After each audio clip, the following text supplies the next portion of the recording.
Daily Manna from the Torah by Dr. Ketriel Blad. Shalom everyone, welcome to the Torah Parasha HaAzinu. Listen.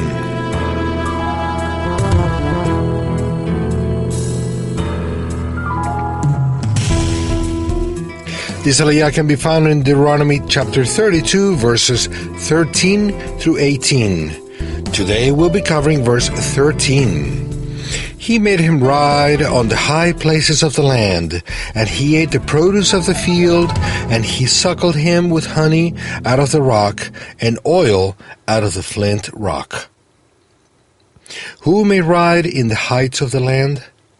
The phrase, ride in the high places of the land or earth, is also in the book of the prophet Isaiah as a promise of blessing in relation to Shabbat.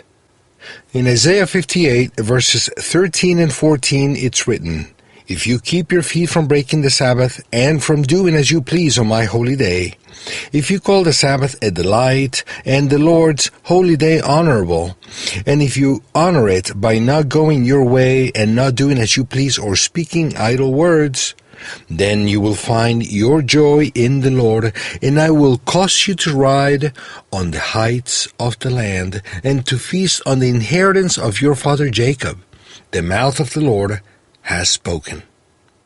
We can assume from this that when the people of Israel keep Shabbat, they are blessed and have the right to live in the land of the promise. The illustration of riding in the heights of the land can also be understood allegorically in relation to wonderful spiritual experiences in the heights. The prophet Eliyahu is an example of that, as we can see in 2 Kings chapter 2, verse 11. As they were walking along and talking together, suddenly a chariot of fire and horses of fire appeared and separated the two of them, and Elijah went up to heaven in a whirlwind. Those who keep Shabbat, Jewish or Noahide, son or daughter of Noah that is, will be blessed, not only physically but also spiritually, because during the creation, the Eternal blessed Shabbat and sanctified it for all men. Genesis 2 verse 3. Shabbat was made for all mankind, not only for the Jewish people. Mark 2 verse 27. In Sinai, the Eternal elevated Shabbat for the people of the circumcision and established it as a sign of the covenant. Exodus 31, verses 13 through 17.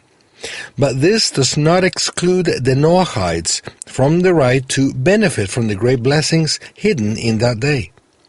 In Isaiah 56, verses 6 and 7, it's written, "And foreigners who bind themselves to the Lord to serve Him, to love the name of the Lord and to worship Him, all who keep the Sabbath without desecrating it, and who hold fast to my covenant, these I will bring to my holy mountain and give them joy in my house of prayer. Their burnt offerings and sacrifices will be accepted on my altar, for my house will be called a house of prayer for all nations." At first sight, it seems that this text only speaks of the converts from among the nations who embrace the covenant of circumcision and become Jewish. But the last part reveals that it also includes all the peoples. As we've said before, the Eternal does not want that all the peoples enter the covenant of circumcision because they weren't meant for that. The fact of separating the sacred nation from the rest of the nations does not mean that the nations cannot benefit from the blessings in the covenants made with Israel. On the contrary, the blessings in the covenants are given to Israel to benefit the nations. Keep Shabbat, and you may be able to ride in the heights of the land. Blessings and shalom.